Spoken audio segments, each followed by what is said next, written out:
In the last video, we had a look at a Zen koan called Joshu's dog, and we discussed the meaning of the word mu, which can be translated as no thing or nothingness.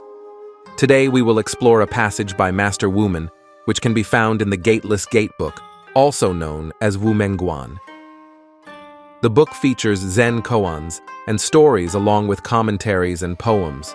As a disclaimer, do not rush to understand the text or to give it meaning. Simply listen to it.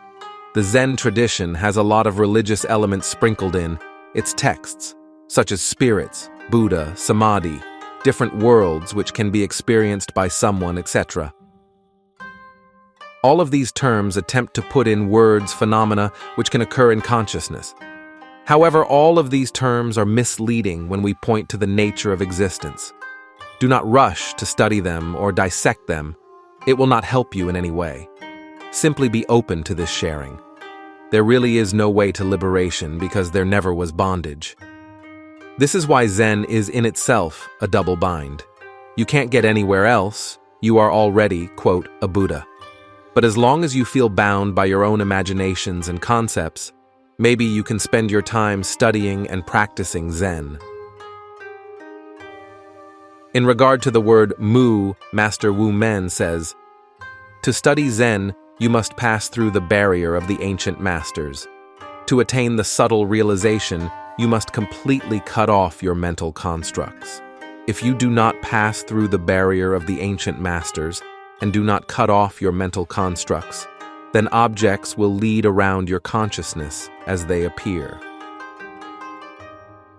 So please tell me, what is the barrier of the ancient masters? The single word mu is the lock on the gate of the source. Therefore, it is called the barrier of Zen that has no gate. Those who can pass through this barrier will not only see Zhaozhou face to face, but they will also enter into the realm of all the Zen masters who ever were, entangling your eyebrows with theirs, seeing with the same eyes, and hearing with the same ears. Isn't that a delightful prospect? Wouldn't you like to pass this barrier? Arouse your entire body with its 360 bones and joints and its 84,000 pores of the skin. Summon up a spirit of great doubt and concentrate on this word, mu. Carry it continuously day and night. Do not form a nihilistic conception of vacancy or a relative conception of has or has not. It will be just as if you swallow a red-hot iron ball, which you cannot spit out even if you try. All the illusory ideas and delusive thoughts accumulated up to the present will be exterminated, and when the time comes, internal and external will be spontaneously united.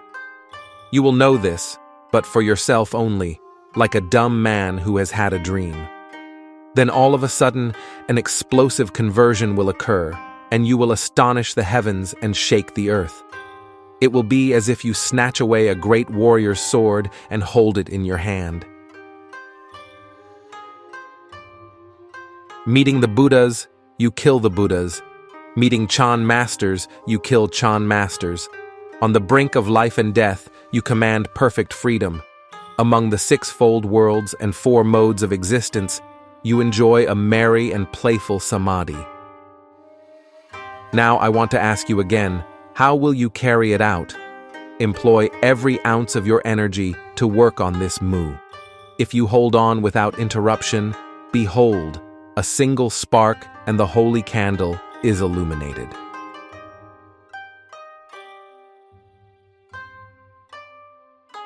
This was the text, and now let's take a closer look at it and maybe explain some terms. Again, contemplate it. Look at it, but don't look for conclusions. Remember the word mu is a negation.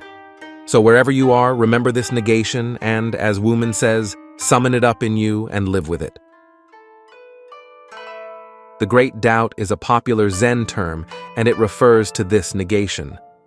Having doubt does not mean to feel insecure or scared. It just points to a position of openness.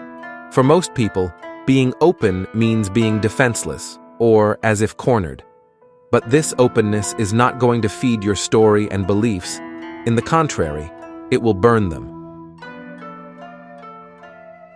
In doubt, there is no rushing to understand and take positions in life, or to reach a destination and just lay there. There is no such thing as a final understanding or destination. Merging of the interior and the exterior refers to the end of duality, of the dream. As we see in the text, this is like a dumb man who has had a dream. This shows the unreality of this supposed dream of separation from an apparent external world. There is no such thing as interior and exterior already.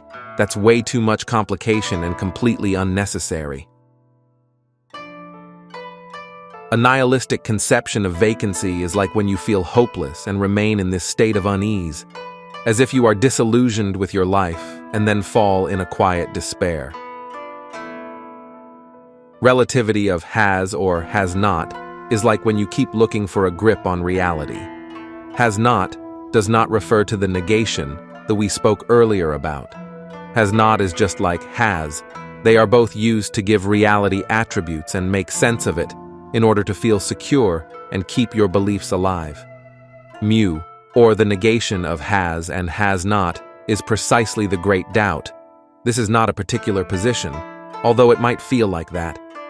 This negation is a continuous falling into the unknowable reality of things, or also known as freedom. No one does the negation. The negation also negates yourself. You already don't exist, but as long as you feel like you are really there watching, from inside your head, there is nothing that can cause the end of this dream. When you fall all the way through, it is called the Great Death. But you won't be there anymore when it happens, so don't worry about it. The name of the book, Wumengguan, also translated as the Gateless Gate or the Barrier that has no gate, points to the fact that since there is already only freedom and boundless emptiness, you cannot reach it, because you are a dream, and this freedom is never lost or found. Hence, it is like a barrier that has no gate, or like a door frame without the actual door, or like a gate in the middle of nowhere.